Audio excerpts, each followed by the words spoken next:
Bonjour Anne-Sophie. Alors ici, nous sommes dans la boutique de la famille Lehrer, la cristallerie Lehrer. Ça fait combien de temps que vous êtes installé ici au pied du plan incliné? Alors depuis 2010, on est implanté ici à 200 mètres du plan incliné. On avait d'abord commencé par un petit four des démonstrations et depuis 2019, derrière moi, on a donc construit un amphithéâtre dans lequel on peut accueillir à peu près 50-60 personnes. Et il y a toujours 2-3 verriers qui travaillent devant les gens, 7 sur 7, et l'accès est gratuit. Alors on ira le voir dans quelques instants, mais avant j'aimerais quand même revenir sur l'histoire un petit peu familiale de cette cristallerie.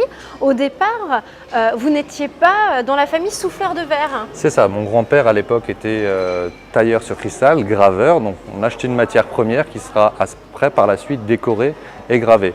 Donc il était issu des grandes usines Valéristal ou la verrerie de Lorraine à Sarrebourg. Puis il s'est mis à son compte. Cette activité avait été reprise par mon père dans les années 85 et moi qui ai continué à prendre le flambeau un petit peu avant les années 2010 et c'est un projet commun avec mon père de s'installer ici sur place pour développer notre activité de vente directe au public. Alors quand on parle de cristallerie, on parle de quoi? Qu'est-ce que vous proposez? Alors historiquement dans la région, c'était des usines qui produisaient le verre, le service de verre, le verre à boire.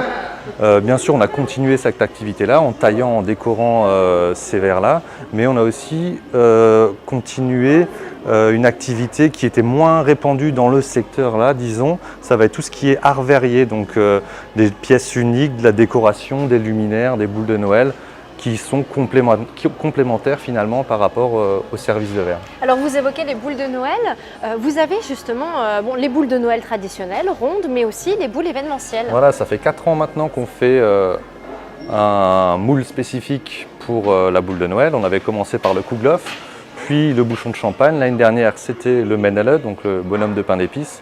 Cette année, on a déjà le nouveau moule, on a déjà commencé à les souffler. Pour l'instant, on va rester un petit peu silencieux là-dessus. Dans quelques mois, ça viendra. Alors, vous avez mentionné tout à l'heure l'amphithéâtre où on peut voir les souffleurs de verre. Est-ce qu'on peut aller les regarder travailler? On va aller les voir travailler, tout à fait.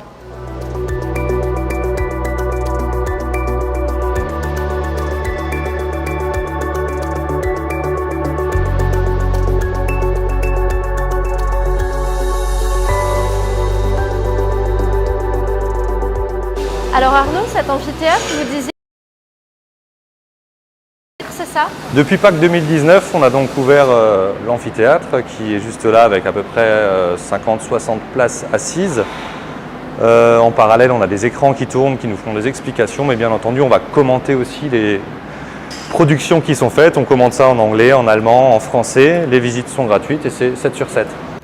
L'idée de base, c'était de faire découvrir le métier de souffleur de verre au grand public? Alors quand on a commencé ici en 2010, on avait vraiment un tout petit four de démonstration à l'intérieur du magasin. On a vu que la demande allait, chaque année allait augmenter et on était limité, alors aussi bien pour montrer le métier parce qu'on était un petit peu serré au niveau du magasin et en plus de ça, on avait vraiment une demande qui était croissante, donc il a fallu non seulement augmenter nos capacités pour montrer le métier, mais aussi des capacités pour produire plus.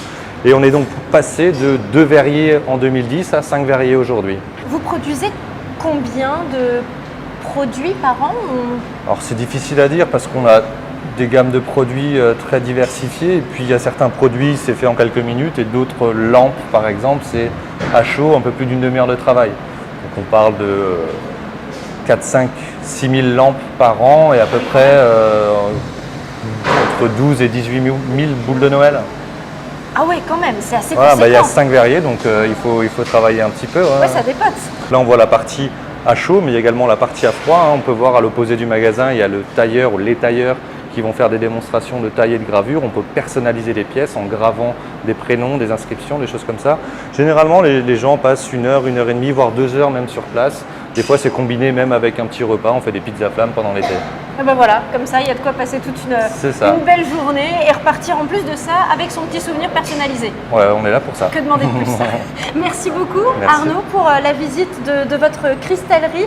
Et nous, on va continuer, bien évidemment, puisque l'artisanat, il y en a beaucoup ici sur le territoire de Phalsbourg. On se retrouve dans quelques instants à la faïencerie de Niederwiller.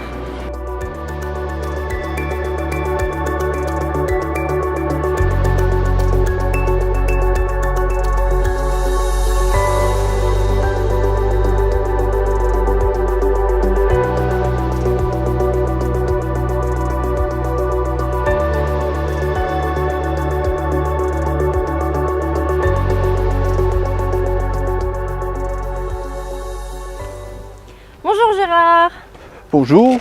Vous êtes le président de l'association des Amis du patrimoine de Niederwiller. Et quel patrimoine nous avons à côté de nous? Niederwiller, vous avez donc devant vous la faïencerie de Niederwiller, ou du moins ce qu'il en reste, mais c'est un patrimoine qui était reconnu mondialement. Et la production surtout, on a travaillé sur pas mal, donc au niveau statuette, niveau vaisselle. Au début, il faisait principalement de la porcelaine, mais Louis XIV, je crois, qui a interdit la porcelaine à cause de Sèvres.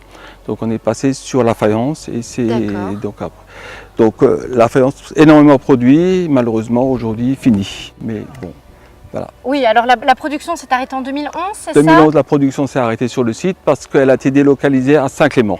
D'accord, donc ici ça a fermé pour être localisé à Saint-Clément. La production. D'accord. Il y avait le magasin qui est resté, donc le magasin qui est là, il est resté jusqu'il y a 2 ans, donc 2020.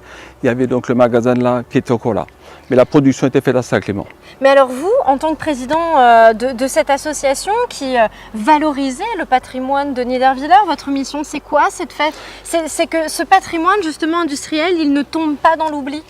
Effectivement, c'est ça, pour qu'il ne perde, qu'on ne l'oublie pas, parce qu'il y a quand même quelques générations de Niederwiller qui ont travaillé, des familles complètes qui ont travaillé. Mon père y a travaillé pendant 30 ans.